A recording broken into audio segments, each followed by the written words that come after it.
anyone who has passed through the Springfield City Hall has probably seen it. It's a unique piece for our whole history. A symbol of the city that may rival the infamous white horse that sits at the city's gates. It's a time chunk that is really interesting from the first 100 years. A seal made up of 5,200 random items, each one with a story of its own. Having a piece of art like this, and maybe one of the first in the whole country having something like this, well, it's kind of unique to have that sort of piece. Calling it unique may be a bit of an understatement, especially when you take into account where all the ingredients for this sculpture came from. He's designed and constructed a mosaic of the Springfield City seal out of thousands of objects that he has collected from sewers. Would you welcome the Picasso of the pipes, Russell Zilkowski. Johnny Carson introducing the nation to the so-called Picasso of the pipes, the late Russell Zilkowski, the man behind this one-of-a-kind art. I guess I was almost awestruck that he was so comfortable up there on the stage. And this is made out of all items that you have found out of the sewer. In the sewer? Out of the sewer. Zilkowski's daughter Linda recalls how the seal first began to take shape. And my mom said, if you're going to collect it, think of something to do with it. Gravel and broken glass, marbles and rings, money, whatever you flush down the John, it comes out. Yes. And as it did, Zilkowski began putting it all together. Russell worked for the Springfield Public Works Department in the late 1960s. On my first day at work, I worked with Russell, and Russell was just a bundle of energy. He was somebody that had a lot of passion for life, passion for his community, and a lot of passion for his job. His job was cleaning sewer lines.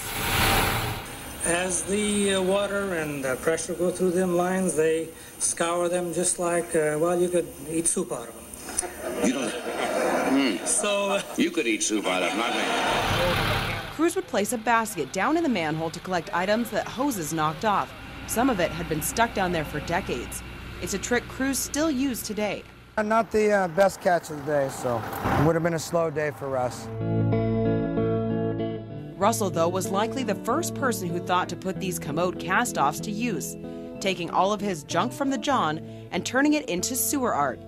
His talent not only landed him on The Tonight Show, but drew the attention of others as well. I don't think I really realized it until I was living in Seattle and made a trip home to find Charles Kuralt sitting in my parents' living room. Russell was working on the replica of the old Springfield City seal when Charles Kuralt stopped by for CBS's On the Road program. That was big. And the seal was just the beginning. Then there was the medallion of the NBC Peacock, containing a chauffeur's license from 1943. There's a screwdriver. Look at this hypodermic needle. A hairpin, Archie Bunker, fishing tackle, an original Smokey the Bear, dentures, an old perfume bottle, and some long-lost loot from the loo that is just now being discovered. That looks like a That's the first time I've ever seen it. I see something new on that every time I look at it. Find the silver penny from 1943. Springfield isn't the only place you'll come across Russell's work either. I found it. There you go, Julia found it. Something this young group of students found out as they toured the state capitol. Does it say WF? Yeah, right. Nice job. Find the medallion of a stagecoach. Call it a sewer scavenger hunt to find toilet treasures. Find the United States Navy ring. I see it. Oh, you found it. Though most of the students are unaware of where it all really came from. Find the small wristwatch. Russell's work is symbolic of a day gone by, but more importantly, it serves as a reminder that there is value in just about anything if you just take the time to look.